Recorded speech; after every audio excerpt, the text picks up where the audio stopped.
So that begins with today we're declaring a provincial wildfire state of emergency. Under that wildfire state of emergency are a number of initiatives then that we may have to use over the days ahead to further support the wildland fire suppression and firefighter activities that are happening in the north, further support those residents that are evacuated today or may have to be evacuated in the days ahead. And I'll discuss a little bit more about that towards the end, as well as Marlo and Steve will discuss some of the current situation and some of where we're going and how we can best support Saskatchewan residents in the next while. But what I would just close in these opening comments with saying is it's a very serious situation that we're faced with in Saskatchewan. We do need some rainfall. We need that sooner rather than later. And in light of that not being in the forecast, we most certainly are putting in place every measure possible to prepare our province, prepare our communities, and prepare those that live in our northern communities that are threatened by these wildfires in the days ahead. So, Marlo, would you like to go first? Thank you, Mr. Premier. Good afternoon, everyone. Do you want to move the mics over? Or is that okay?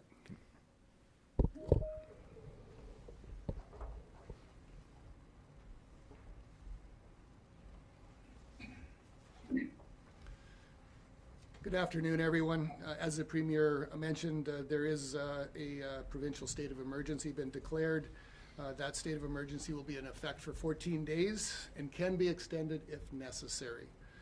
The SPSA is committed to providing daily updates on the current wildfire situation, so we'll be moving forward for daily media briefs, probably most of them virtual, but we'll play that by ear as we move forward. In regards to a wildfire overview, and this is as of 11:30 this morning, we have 17 active wildfires. Of those active, 3 are categorized as contained, 8 are not contained, 5 are ongoing assessment, and 1 is listed as protecting values. To date, Saskatchewan has had 206 wildfires, which is well over the 5-year average of 125. And we are currently experiencing high daytime temperatures and warm evening temperatures, which does not assist with the wildfire suppression activities and efforts. And it also is happening that the wildfires are not slowing down like we're used to at night. We're also, as the Premier mentioned, over the next couple of days, we're anticipating high temperatures and winds, which is again going to fuel the situation and cause some extreme fire behavior on the landscape. In regards to our fires of note, J. Smith Fire, north of Mississippi. It's on the highway north of L'Orange. Approximate size is 33,000 hectares. It was going east toward Brabant Lake, and we did do a successful backburn last night, but due to smoke, we have not been able to get back into the community to determine what the current situation is. The Pelican 2 fire, which is close to Pelican Narrows, is approximately 55,873 hectares. It's considered not contained. Staff are still within the community working on hotspots and working on value protection. The Club Fire north of Creighton is approximately 25,000 hectares. That's about 2,300 hectares on the Saskatchewan side of the border and about 18,000 hectares on Manitoba. The fire activity yesterday was very aggressive. Crews did have to retreat due to the intensity of fires, and smoke has been an issue in regards to our activities today. The Wolf Fire west of Denair Beach is 29,400 hectares, again not contained. That is the fire near the Foran mine site, which we have value protection on. The Shoe Fire, Lower Fishing Lakes, Lower Fishing Lakes and the Narrow Hills Provincial Park is approximately 216,000 hectares. It is not contained. We have had multiple structures in East Trout Lake area lost. That is still being worked on to determine the area and the size of the structures that we have lost and how many. We have crews still in the area, both in East Trout Lake and Lower Fishing Lake. And significant efforts are still ongoing to manage and contain and fight that fire. As you can tell by the size of it, this is very difficult fire to work on. The Pichu fire, west of Larange, 55,767 hectares. That's the one near Hall Lake, not contained. Ditch fire near Weyakwan. The size is approximately 2,500 hectares. That resulted in the evacuation of Weyakwan and impacts Highway 2. All these fires are currently being actioned by ground assets, air assets, and heavy equipment to protect values and prevent further damage the best that we can. As a reminder, we are expecting the new Q400 air tanker at the end of this month, and we will get that up and operational as fast as we can. Currently, we have external supports, both coming and on ground. Currently, we have aircraft from Quebec and Alaska. We have ground resources from Nova Scotia and PEI that are committed to be attending here very quickly, and Steve will have more detail on that. Currently, there are 15 evacuations within the province, and the SPSA is currently supporting 52 people from Brabant Lake, Whalen Bay, Pipperel Lake, and Little Black Bear in Prince Albert, and we're supporting them in Prince Albert, Nipawin, and offering support for those that are staying with family and friends.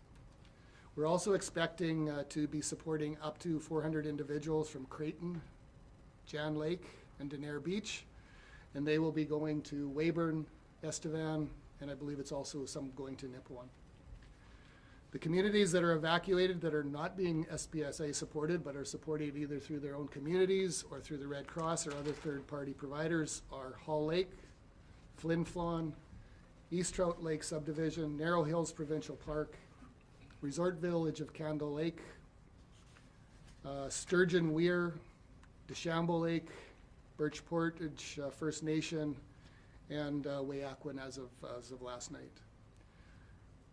In regards to the last media brief, we had some conversation around Candle Lake Fire Guard. Since that briefing, the SPSA has had personnel working with Candle Lake community leadership. We have had mitigation specialists in the community, and we are currently working on establishing a fire guard around that community. That work started yesterday afternoon and will go until completed. Today, the SPSA is also launching a dedicated toll-free phone line for people who have general questions about the wildfire situation in Saskatchewan. The 1-855-559-5502 line will be staffed from 8 to 8 by operators who will be able to answer most questions. However, in areas of active wildfire, it will be unlikely that operators will be able to provide details, but we will try to get as much information to you as possible.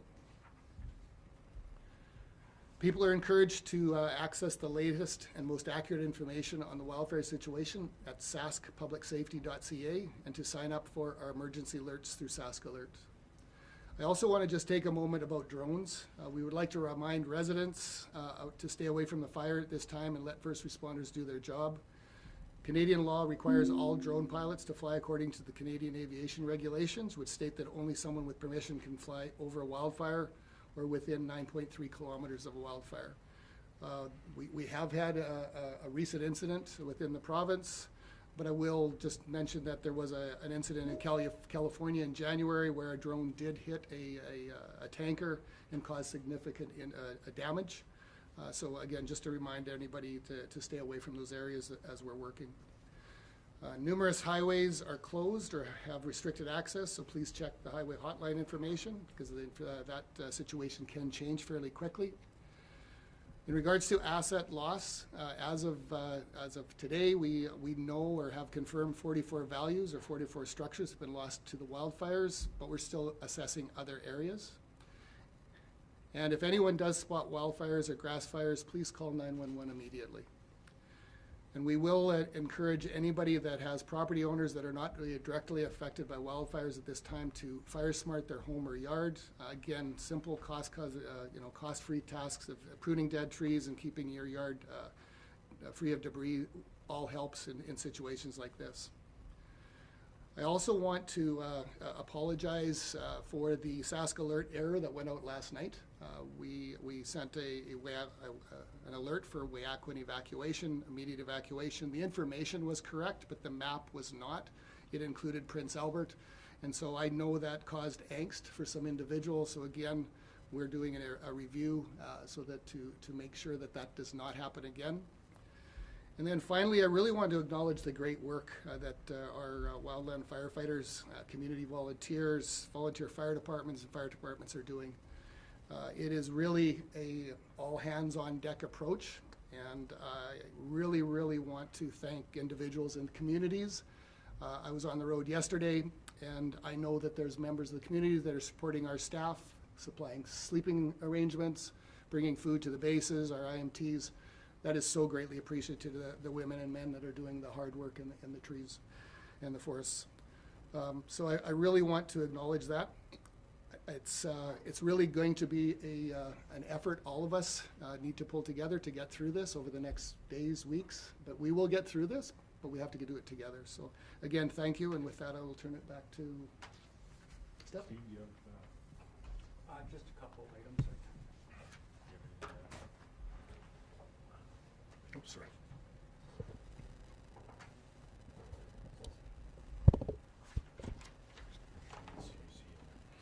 So just to add to the summary, we mentioned getting support from our mutual aid partners. So in addition to what is already in the province, we will receive support right from British Columbia, right through the Maritimes are already mobilizing to come to Saskatchewan. And that includes resources, aviation resources, ground crew resources, and fire equipment is being mobilized to come into the province to augment our efforts. On any of these fires where there's opportunity to engage more equipment and more manpower, we will do so whenever safe. So that is a due consideration for all these fires, as much as we have some resources available until they can be deployed in a safe manner. In some of these cases, we will have to do indirect attack and other methods. I'd like to remind folks that we currently have a provincial fire ban, which means absolutely no open fires, no fireworks at this time. And currently we are also considering as a province to look at a UTV, ATV restriction, as some of these human-caused fires are indeed caused by those vehicles. And at this point, we would prefer that people are not out in the forest in these extremely dry hazard conditions.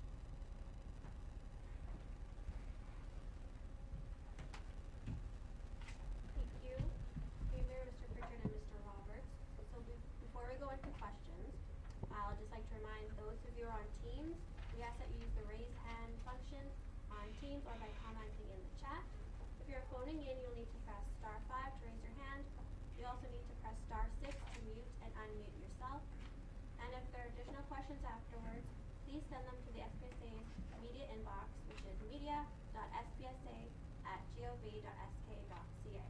So we'll first begin questions with those reporters in the room. So if you raise your hand, get one question and one follow-up.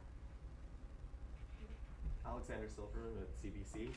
You spoke to the fact that things could get worse in the coming days with these weather conditions. I'm curious what evacuation plans or resources are being considered for some of these more isolated communities. We heard some of the First Nations leaders talk about the fact that their communities are getting boxed in by fire, and we know many of these communities only have one road in and out, and there's also, of course, this fire impacting Highway 2 mainway in and out of La Ronge. So what plans or resources are being considered for some of these more isolated communities if they do need to be evacuated? So there's a, you're exactly right. And I think first is to say thank you to many of the community leaders. I met with a number this morning of Indigenous leaders in Prince Albert, met with and talked to on a telephone a number of community leaders that have already been evacuated in some cases and are at risk of being evacuated in the days ahead, as has Minister Schmaltz been working with a number of northern communities as well. So there are ways and means to evacuate various communities. We've been through this in the Northwest a couple of years ago. 10 years ago, in 2015, we were in this very room giving a similar briefing. And so there are procedures that the Saskatchewan Public Safety Agency has in place to support communities in their evacuation plans, to work alongside agencies like the Red Cross, for example, in supporting those evacuees. And working alongside many Indigenous communities as well, as many of those communities are evacuated. And speaking with Chief Beattie this morning from Peter Ballantyne, all but one of the Peter Ballantyne communities have been evacuated as we are here today. And so there's a number of different ways that differ. I talked with Premier Canoe this morning as well, and they have some challenges in some of their more remote communities there, actually using some aircraft to remove people from those communities. And so whatever the challenge might be, it is often met. We have Howard Jorgensen is here today. He's worked with communities not just in this event, but in years gone by, for many years, supporting communities in their evacuation plans that have evolved. We were just discussing, have evolved over time as well, with respect to what type of supplies and provisions the province provides to those evacuees in that period of time. I would say a couple of things on this, and part of the reason maybe for the provincial order.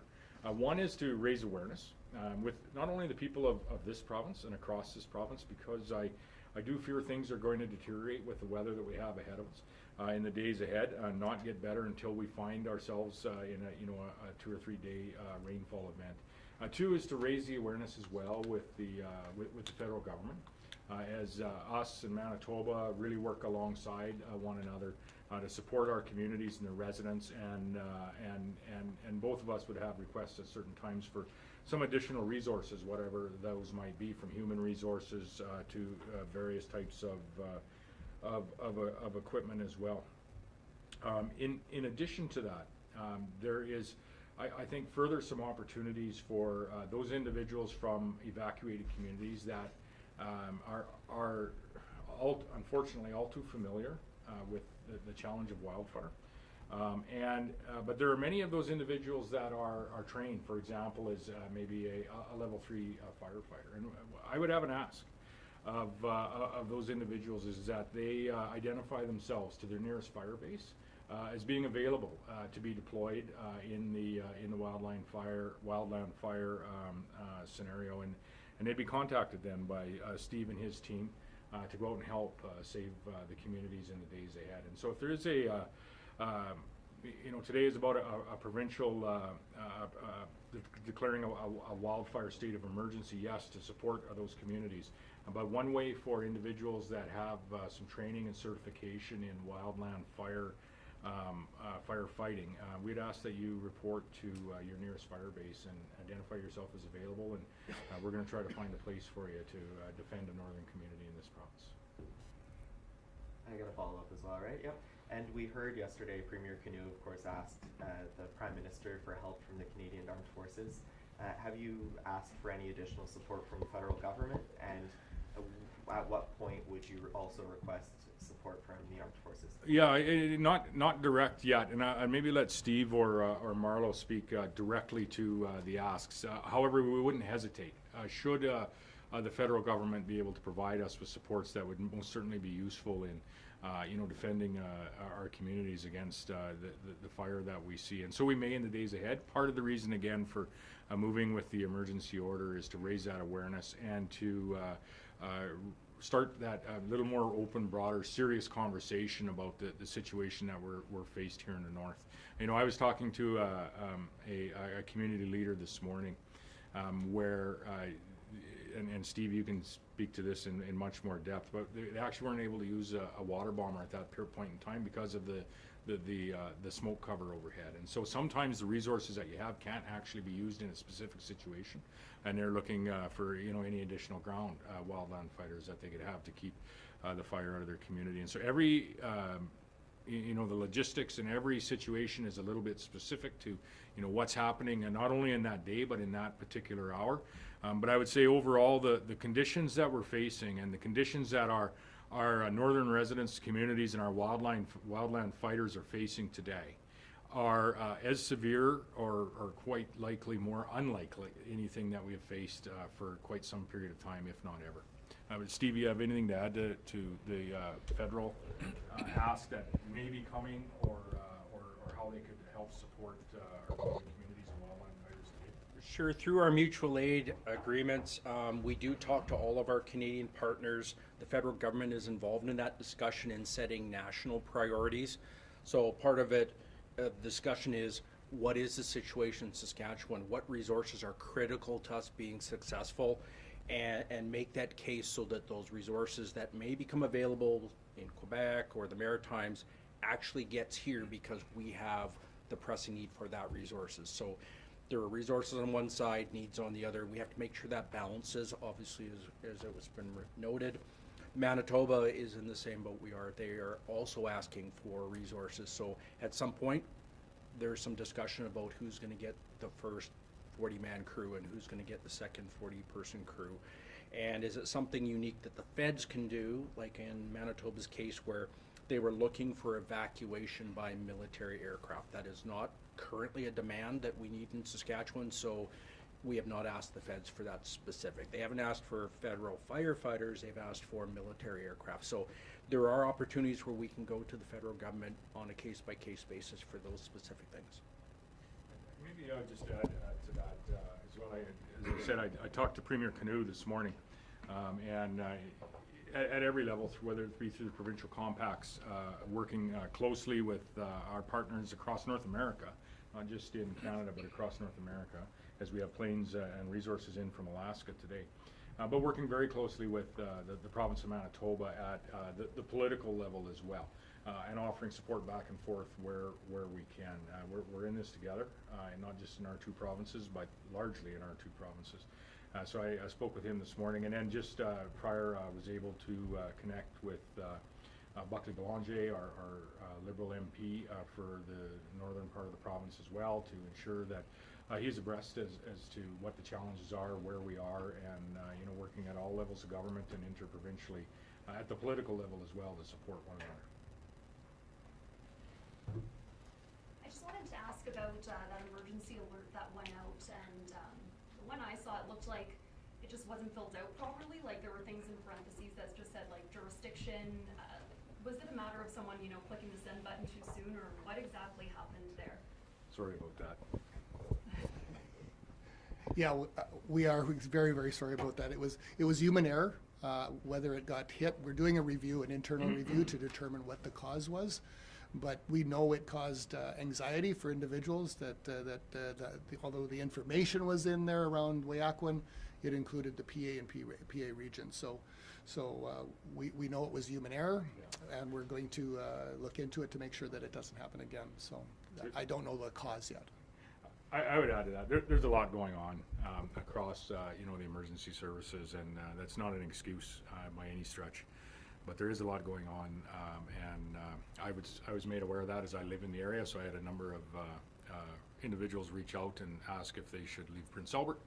I said I don't think that's the case, and so credit to the Saskatchewan Provincial Safety Agency for getting to the bottom of it, correcting it quickly. But there is a lot going on with the 17 very intense wildfires that we have, and the evacuations that are happening, and that is number one for a priority for not just the two gentlemen sitting at this table and everyone sitting at this table, but you see leaders on the wildland fighting team in the room as well. And I think I say thank you through them to each of their teams for the work that they're doing. I say thank you as well to the community leaders that are doing a tremendous amount of work on the ground in communities across the north, whether it be in evacuations or battling back the wildfires right on the very front lines. And I just thank you to so many that are supporting them and doing that work too. And then you mentioned, I don't know if I misheard, but you said something about you had an incident with a drone, or what made you make that announcement about the drone? We did have a report of a drone in the area, in the Creighton area, the Manitoba fire in that area. So it resulted in a mission being diverted in regards to safety until we could confirm that the drone was or was not there. So it's just, again, just reminding people that drones are dangerous for and interrupts our operations. We have a lot of dedicated pilots and individuals that are trying to suppress and protect communities. These incidents they don't need to happen, and so again, it's just a reminder of individuals that do own drones, which many people do, is not to fly them near wildfires, because they do cause a hazard to our air operations and could cause either damage or, worse yet, bring a plane down. So it's very serious, and kudos to our individuals that spotted what they believed, because it's all about the safety of those that are trying to save those communities. Hi, Arjun Pillai from Daily Herald. My question is to Premier. Are there any updates on the decisions for financial aids for evacuees or those who lost property? With respect to financial aid reimbursement? Yes. Maybe Marlo, you can speak a little bit to how that works and how we support evacuees. Unfortunately, this is not our first time in this situation, and myself in previous roles as Minister of Environment have been in this very room in a similar situation in years gone by. So there are protocols and policies in place. As we were talking, Howard, they change from time to time. And he was informing me of some changes we had made a while ago that I was not aware of. But maybe you could speak a little bit to the current supports that we have there. You bet, Premier. The SPSA has an emergency support unit that works with families or individuals that are displaced due to any incident, but in this case wildfires. We do supply financial aid while they're out. Then when this does come to an end, there will be is there insurance coverage? Is there disaster mitigation ability for individuals to apply? There's a whole process, but that is after the fact. So for the short term, we will definitely supply the requirements while individuals are displaced. I have another question. A Canadian company, there's a Canadian company who has developed AI-powered cameras that can detect wildfires within seconds and send alerts in real time. Has Saskatchewan considered using this kind of tech to improve the wildfire detection or response? We do have cameras in the north, and we utilize them as one of our many different plans or processes to try to identify wildfire early. So we are always looking at continuous improvement. As technology changes, we will definitely be looking at that and looking at what that is. But right now, we do have cameras that are throughout the north. Steve, I'd just like, if we could, Steve Roberts, to comment on that. Steve is, has a lot of experience fighting fire alongside at various different levels. And from a time a fire is detected, Steve, under today's conditions, up and going, just how quickly that occurs, the intensity and the ferocity in which the guys out there on the front lines are seeing today. It's something unlike. I won't say we've never seen it before, but it's quite something. Yeah, and to understand sort of the perspective, detection is one aspect, but all of our response has to be accelerated. So for instance, air tankers must, our plans right now for their alerts is they must be in the air 15 minutes from when they're requested to make sure that we can get to those fires before this wind pushes them 3-4 kilometers through the timber. And that's what we're seeing now is they go from a ground fire to a crown fire and start moving by wind, 2, 3, 4 kilometers in a few hours. And catching them small is the primary strategy we have.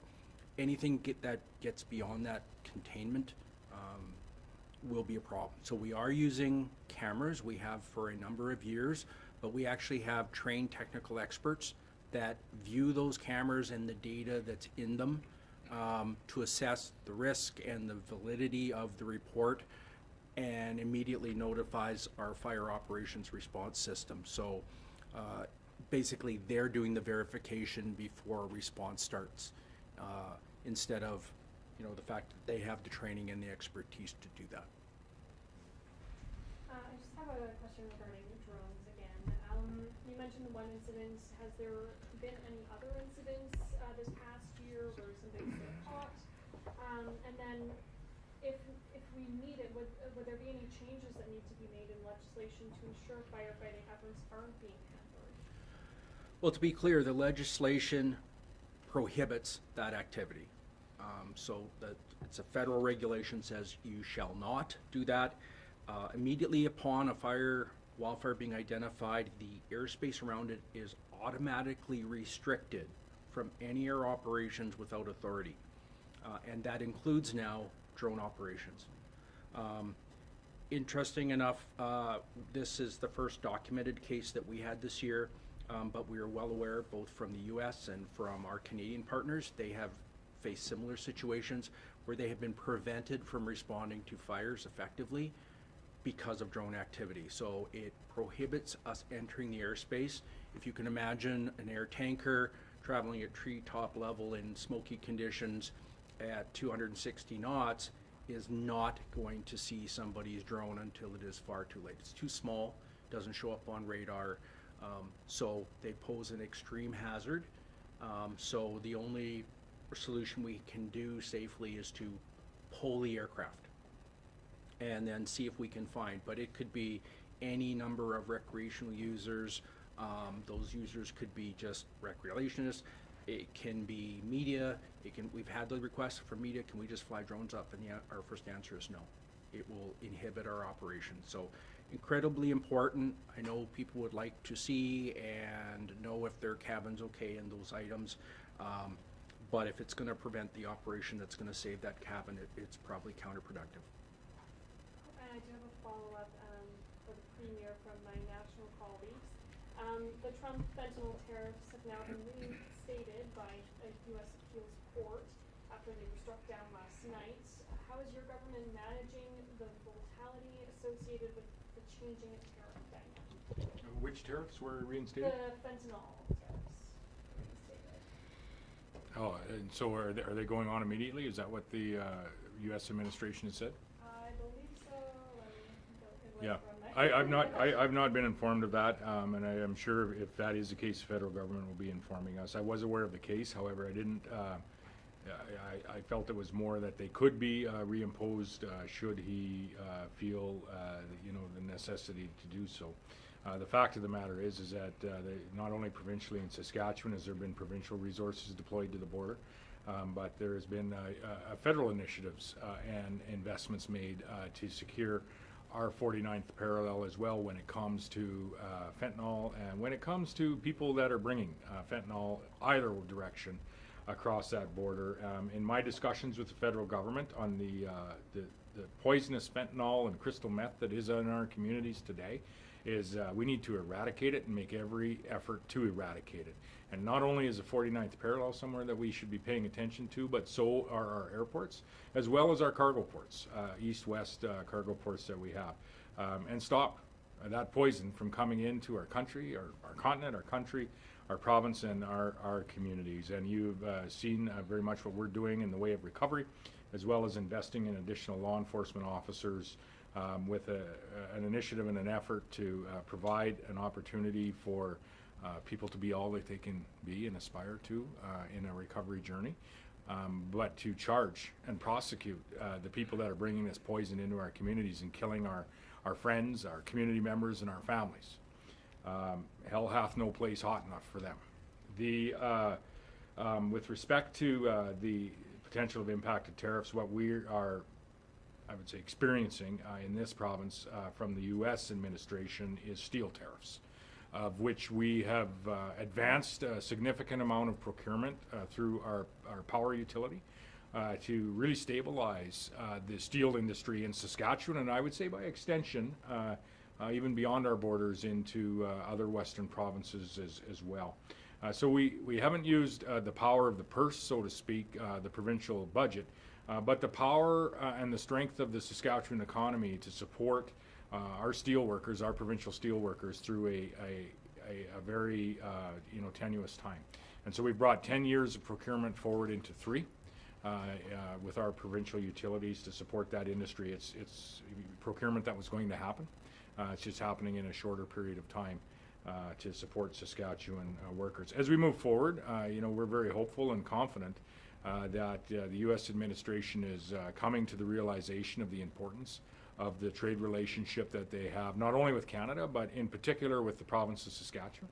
Our largest export to the U.S. is oil, and all of our oil goes directly into the Midwest refineries, and if it doesn't flow there, there are people working in refineries in Ohio and Illinois that are not going to go to work tomorrow because they don't have a product to refine. And through the various missions that we've had to Washington, D.C. and Houston, and meetings we've had with Secretary of Energy Chris Wright, as well as Doug Burgum, former Governor of North Dakota, now the Secretary of the Interior, I think there's a very realistic understanding of the value of the trade relationship with a province like Saskatchewan, but also existentially with the nation of Canada. That doesn't mean that our relationship with the U.S. isn't changed. I'd say it's changed to some degree for the foreseeable future.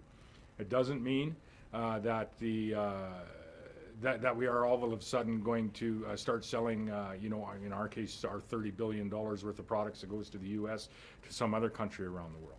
But we do need to focus, and I want to just highlight one piece that came out of the Western Premiers Conference in Yellowknife, because I think it's really a generational opportunity for Canadians, all Canadians, but in particular those in Western and our Arctic regions. And that was the commitment and support by all 4 Western Premiers and the 3 Northern Premiers for a port-to-port corridor, connecting the ports in the Northwestern Pacific to those in Hudson Bay. Port-to-port corridor that would open up the Asian and European markets, which is an aspiration and a commitment of the new Prime Minister. And I think would really provide the opportunity not only for us to expand the natural resources that we produce, some of them in northern Saskatchewan that are being impacted as we speak, and northern communities and community members that are working in those industries, but to really diversify our trade away from the United States of America as we grow our economy. And so in my elected time, from an economic perspective, this port-to-port corridor connecting the Asian and European markets, whether it be hydroelectricity, whether it be additional rail capacity to the Port of Prince Rupert, for example, or whether it be oil and gas, transporting oil and gas to those global markets, offsetting dirtier products from other areas of the world, is the largest single generational opportunity that I have seen for economic success for not only Western Canadians, but the entirety of our nation. And I hope it's one that on Monday, with the visit of the other 12 premiers and the Prime Minister, that will gain full support of all provincial and territorial leaders and full support of the Prime Minister and the federal government. Scott, if I could, I know you've met with some Indigenous leaders already in the area. Last night we heard from PABC demanding more firefighters, Type 3 water bombers, air support, fair distribution for the First Nations, meetings with you and the feds. What of those will happen? Boy, I'd say most at various levels. I met with Chief Hardlot. I talked to him on the telephone yesterday. Met with Chief Beattie. Talked with Chief Natal McLeod this morning. A number of other chiefs throughout the north, as well as northern mayors. And Eric, you might have a little to add on some of the conversations that you've had. And then as well as the SPSA is constantly talking at every level with communities that are being impacted by the wildland fire, by the fire, and communities that are in the line of fire and potentially may be evacuated or evacuated today.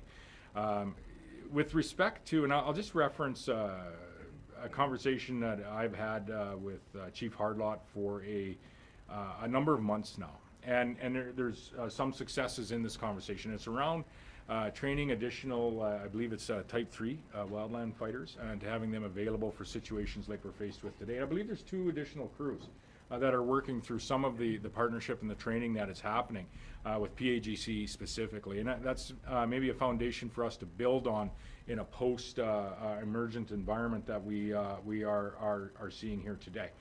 In saying that, in our meeting this morning, there's, I think, some work happening where they're recertifying some wildland fighters that are firefighters that their certification has lapsed in the next number of days. And I would include them in the ask that I had with folks that may be evacuated from their community, or anyone that is certified as a wildland firefighter to, please identify yourself to your nearest fire base. Identify yourself as available and ready to go to work, because we do need the resources. Our provincial team does need the resources, and we'd love to know who you are and put you to work sooner rather than later in keeping maybe your community or a neighboring community safe. Just a quick follow-up question to that. A lot of evacuations going on. Hotel room space, we know here in PA is at a premium. We got a number of big sports tournaments going on at the same time. Yeah. Maybe just describe the process right now. Like, there work with other cities? Is there work with city officials? Like how are the you got your 5,000 evacuees, so we're talking about it. Is there priority given to them versus the ones that are in the hotels? Like how is that working? Yeah, well, that conversation, you know, can happen as we move along now, in particular that we are under the entirety of the province is under an emergency order. And this was a conversation I had with Premier Canoe this morning about the resources that we have to house people and provide emergency shelter, and how we ensure that those resources are available for people that aren't able to be in their own home due to evacuation. Talking Premier Canoe, and you know, they're as well using you know, hotels like we are, and those are filling up. And likely in the days ahead, and this is our fear and why we're here today, is we think in, you know, 2 and 4 and 6 days we're going to be in a more challenging situation than we are today. In Manitoba, they're looking at some congregate emergency shelters, for example, in extreme cases. And we're going to have to, you know, likely consider all aspects of supporting Saskatchewan residents that may unfortunately have to be evacuated in the days ahead due to the very, very challenging situation that we have in the north. And I would say to you know, those individuals throughout the north is your provincial government is going to work alongside the SPSA and your local community leadership to support you in any way to ensure that you're safe. Unfortunately, to this time, we haven't had any fatalities in the very serious situation that we have. We've lost buildings, but we haven't had any fatalities, and that is our goal to be able to sit here at the end of this and say that as well. So, you know, as we move along and the resources become quite slim, and to your point, there's other activities that are going on that are utilizing some of those resources, maybe some challenging conversations that have to happen. And there may be some, you know, some supports that are provided that, you know, aren't a hotel room, are, you know, some other supports in the way, just because of the sheer numbers that we may be facing in the days ahead. I can't remember the number in 10 years ago in 2015, but it was a 15 or 17,000 evacuees that we had to support, and I remember some of the congregate shelters that we had here in Prince Albert and Saskatoon. And you know, we're not at that level yet today, but as we look ahead through the next number of days, we may have to use all of the supports that we have to support our northern residents. And just in that very vein, I would just once again ask, you know, for those folks that are certified, we could use your help. So please reach out to your nearest tanker base and identify yourself, and it'd be very, very helpful at this point.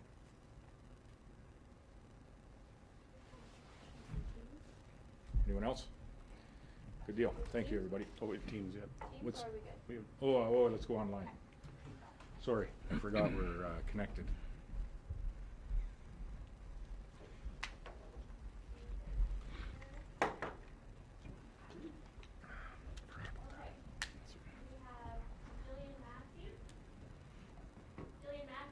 Hi there. Hey, Jillian. Can you hear me? Loud and clear. Perfect, awesome. Can you just tell me, you know, we're heading into the thunderstorm season now, and you're going to be combating human-caused fires with lightning. Is this a growing concern that things will get worse before they get better? Yeah, I think there's an admission here that things are going to get worse before they get better, and that's why we're declaring a provincial emergency and really, you know, moving in the space of solidifying and securing and procuring any of the resources that we think we may need in the days and weeks ahead.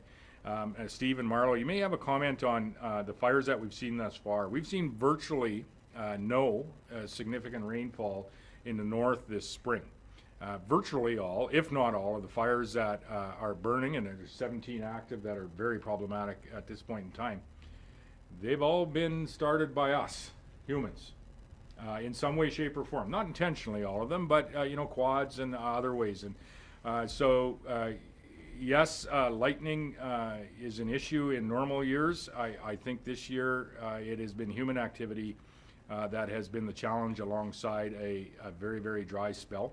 But there is an admission that things are going to be more challenging in the days ahead than they have been. Do you want to speak just a little bit to fire starts, or did I cover all my technical? Sure, the trend is right. Out of the 200 some odd fires, at this point, currently less of those are attributed to lightning. So in other words, people have caused these fires, and even with 4 weeks of fire ban and the recognition that there are these large fires that people can see, people are aware of, fires continue to occur. And it's going to be up to the people that not only live in the north, but who visit the north, that need to understand the risk they pose to themselves and others. There will be a time where lightning starts. There is not a lot we can do but prepare for that. But we can make an impact on human-caused fires. It's people hearing the message and following the message to make sure that we do not add or compound to this problem.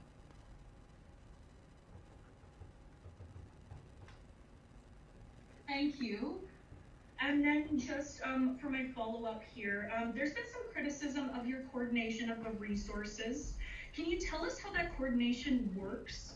Is it on the ground people or experts sitting in an office? Because we've heard some conversations from people who say they're the ones fighting the fires and they aren't being listened to at this point. So wildfire fighting is a complex, well-known entity. It is, if I had to relate to it, is managed like a military operation. There's layers of decision-making and communication. Priorities are set so that a local decision is influenced by what is happening regionally and provincially. Resources that are limited will go to highest priorities, greatest risk values, which means that somebody who asks for a couple extra helicopters or 30 or 40 more crew member may not get them. Does that mean we're not listing? No. Does it mean that they're going to a higher priority destination and threat? Yes, they are. And when we're really short, we will go out, we will find some more resources as we are. Those also will be assigned to the highest priority area, not every area. And what we often see is that if individuals who are in those communities do not see a full, robust government response at their fire location, the assumption is that it's being withheld. And the issue is it's probably just being redirected to a higher priority. There's no resources on the shelf. They're all being deployed to support Saskatchewan residents. And I would say that the situation is extremely fast moving, not only in the local fire that may be in your area, but province-wide. And the challenges and the priority of those challenges are shifting very quickly. I talked with some local leadership in Creighton this morning, and they're faced with a fire just literally a few hundred meters from the community. It isn't that long ago that was a different community. In the midst of addressing the very real challenges that are there, in the last day or two, we had what appears to be allegedly someone light a fire in the Weyakwan area, which we had to evacuate last evening. And so it's a very rapidly, quick, fast-changing environment that we're dealing with, using all the provincial resources that we can to not only keep the fires at bay and out of the communities, but to protect Saskatchewan residents and even have additional resources in as well from Alaska and Quebec, and the support of the broader population of Saskatchewan as well, of which I think we're very grateful. Up next, Lisa Shin.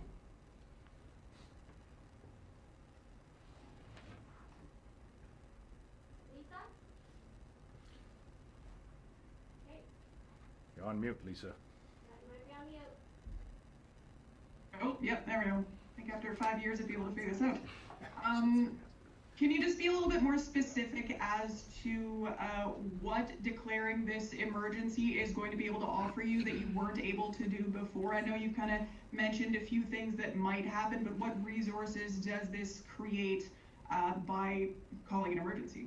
It higher prioritizes us when it comes to resources that may arrive from the federal government. It also expedites the opportunities that we have to access resources should we need them in the days ahead. whether that be, it was I think it was a 2015 or a number of years ago where we actually had military resources in this very room supporting the North. There isn't a request for that today. However, there might be in the next number of days. And what this provides is that very streamlined conversation to be happening today as to what resources we might need in the days ahead. It allows us to have some pretty open conversations when it comes to procuring additional ground resources, whether it be human resources, whether it be equipment, whatever that might be. And as we find our way into what we fear may be a worsening environment due to the weather forecast not having rain in it, we may have to have some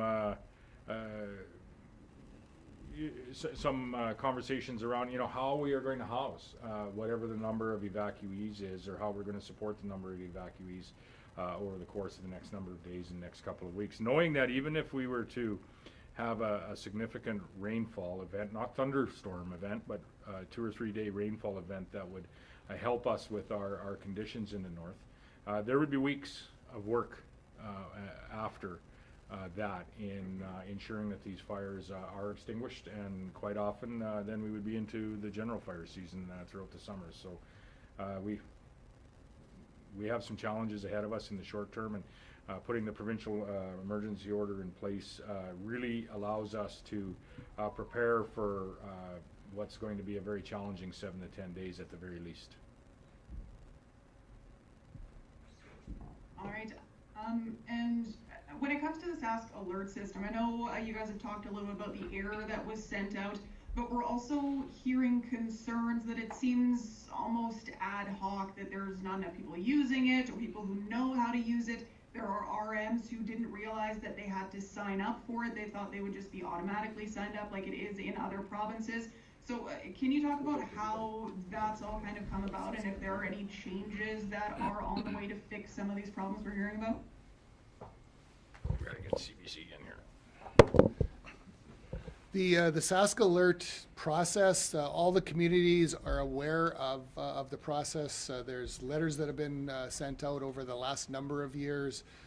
We have worked with communities to make sure that they are aware of how they can either send out Sask Alerts on their own, or should they wish, we can send them out. The community leadership can call the 911 system or PASS, the Provincial Emergency Communication Centre, and we will enter that and send it out for them. But there is a requirement to at least register as a community. But that information has been communicated with every RM, with every municipality, and it continues over the years. And we would encourage anyone that is not on the system to reach out immediately, and we will get you registered and make sure that you're on the system should you require it. Okay, up next we have a reporter from CBC, Ash Gloria.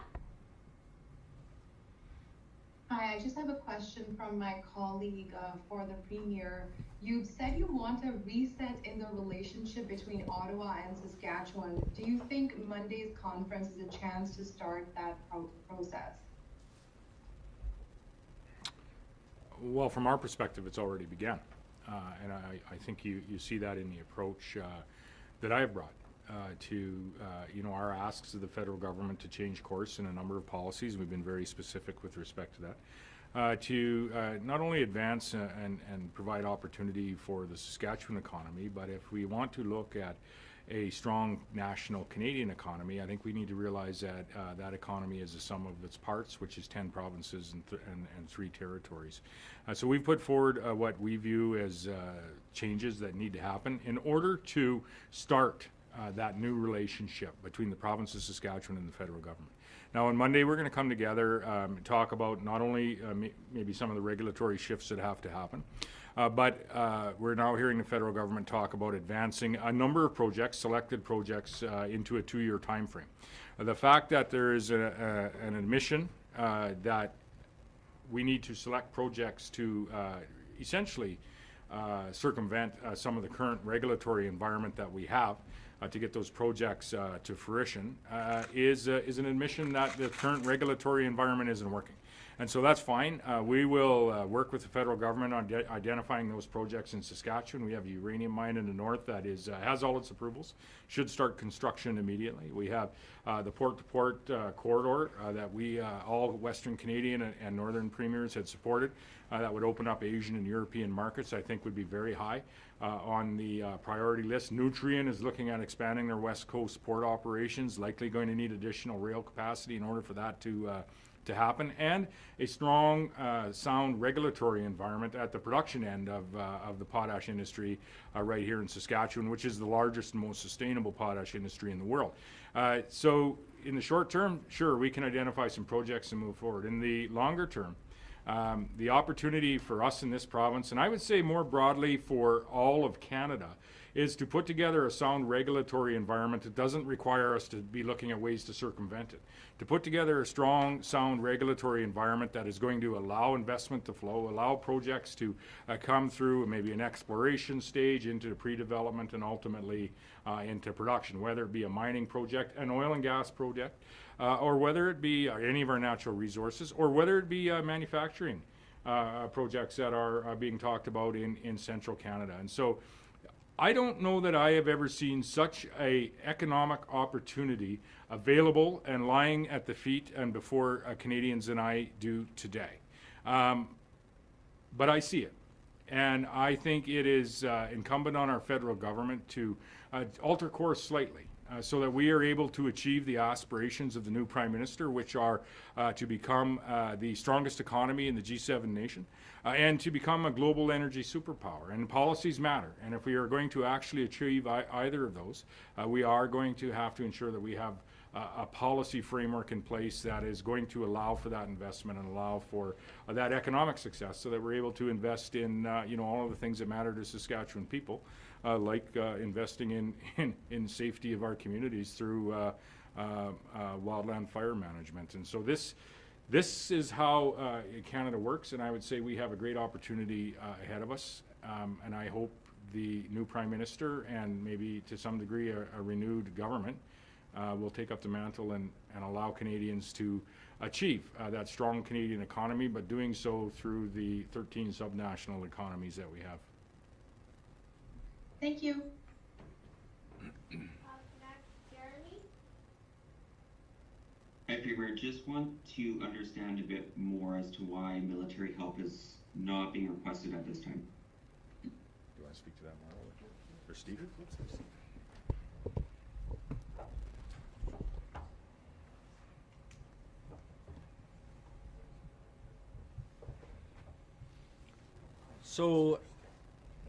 So the question about military support usually turns into two pieces. One is from the purpose of evacuation, and that is most commonly utilized and has been in Saskatchewan in areas where there is no road access. Safe road access is more manageable, it is easier and less risky on the people who are being evacuated, and of course can be staggered, so the most critical people can leave, essential people can stay. If it escalates, we can remove more people from a community. However, in certain situations, and we've seen this in Manitoba, there is no alternative to remove them when they're a threat. And the only way is to move them, a lot of them, in a short period of time, and that's going to take military aircraft. In 2015, Saskatchewan did have ground forces brought into the province. They were brought in to support Type 1 and Type 2 firefighters that we have currently, and were assigned to fires that were already contained, partially contained, and the risk had dropped. Military firefighters do not do this as a permanent occupation, so they are never put in the high-risk situations that our trained, experienced people go into. So they serve a similar function as the individuals that the Premier has identified, people with certification and skills that can be added as these fires are calmed down, lines are secure, and we can bring people with a lower level of skill, but can definitely assist us in getting these things contained and cleaned up.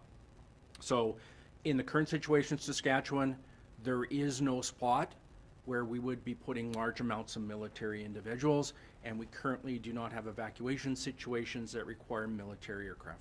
And that's where Manitoba is used in that evacuation scenario. Yes. I talked to the Premier about that this morning as well. Okay, thank you. Does that help, Jeremy? Yes, thank you. Okay, and lastly, we have Alex. Hi there. I'm just kind of wondering, with Manitoba declaring a state of emergency yesterday, why we waited a day to declare it here. I'm just thinking in terms of there being finite resources and whatnot. Would it not have been better to try to get ahead of this earlier? We had an idea about what conditions were looking like yesterday. I'm just curious about the decision to wait a day to declare the state of emergency. Well, I think we need to understand exactly what a state of emergency can entail in the space of opening up resources. It does, I think, fully put forward the seriousness of the situation, not only with the federal government but also with residents, not only from our north but across the province. The state of emergency is being used quite specifically in the province of Manitoba to provide some emergency shelter space. In Saskatchewan here, what the state of emergency actually is coming forward is, one, to elevate that level of concern, but two, to really prepare us for some of the decisions that will likely have to be made in the next number of days. I had referenced earlier that many, if not virtually all, of the fires that we are experiencing are human caused in some way, shape, or form. Not intentionally, all of them, but human caused in some way, shape, or form. It's time for us to have a very serious conversation about, for a period of time, not having ATVs running in our provincial forests or in the north. They are starting, I think Marlo, you referenced roughly about 10% of the fires that we have battled. And we just don't have the resources for that to continue until we find a reprieve in the weather. So the state of emergency in the province is really for us to prepare for the coming days where we think things are going to deteriorate from a number of evacuees perspective. Unfortunately, folks that are going to have to leave their community, setting up for maybe the procurement of some additional resources that may be required in the days ahead. And so it isn't about the urgency or the timing of the declaration of emergency, but it's about ensuring that we have it in place so that we have the resources for our wildland fire teams when they need it, but also that the supports are in place for potential evacuees from northern Saskatchewan communities when we need it as well. And so there's, I think a significant amount of planning that is going on right now, and some action that you may see, or hopefully, weather permitting, may not have to see in the days ahead that are going to support Saskatchewan residents in affected communities, but I think also to some degree have some impact on us that aren't in those directly affected communities as well, as I think as the wind switches to come from the north. This province is going to experience a smoke cover like we haven't seen in a decade. And I suppose my follow-up will be for Marlo and Steve here. Marlo, in April of this year, you said the overall picture for Saskatchewan indicates better conditions than we saw in 2024. I'm a little curious as to what changed in that time and why we're seeing such aggressive wildfires this early in the season. You're right. In April, the forecast, we had a significant snow cover, a relatively slow melt, and the forecast was for regular spring rains. Unfortunately, those rains did not come, and they still have not come. So we went from what we were forecasting as a relatively regular fire season to an unprecedented one, just because we have not had the rainfall, and the precipitation level is not in the future as well. So that's the crux of it. We need rain. Were there zombie fires at play at all? None that have been reported as zombie fires. Like we said earlier, the vast majority of the fires that have started have been caused by human activity. Thank you. Sponsors have a closing comment with respect to someone's engagement with communities. Thanks, Premier. Just with respect to the few of the communities that I've had the opportunity to engage with on this issue over the last number of days, we've had several conversations regarding some of the concerns they have at the community level, connecting with both leadership and citizens of those communities. Obviously, as we parse through the issues at hand, I want to remind people of the importance of not forgetting moments like this. 3, 4, 5, 10 years out, when the fuel source starts to come back, and people need to be reminded, communities need to be reminded that there are prevention methods available through provincial assistance, through federal assistance, to ensure that their communities are safeguarded against potential fire incursion into their communities. Obviously, there's the Fire Smart program that's put through the SPSA, an effective program to ensure things like fire breaks and infrastructure in place to make sure that we don't have issues of fire threatening communities, or we have opportunities to provide relief for firefighting efforts to take hold. So I want to again just wrap up by saying a thank you to the firefighters, to the communities that are there day in, day out supporting those firefighters. I've witnessed it firsthand, being in those communities where you have an entire brigade of people, local citizens there, cooking, providing refreshment, making sure that the needs of the people who are on the front line are being met. So a big thank you to them, and a big thank you to the SPSA and the personnel on the ground, and as well as local firefighters in those local communities. So thank you.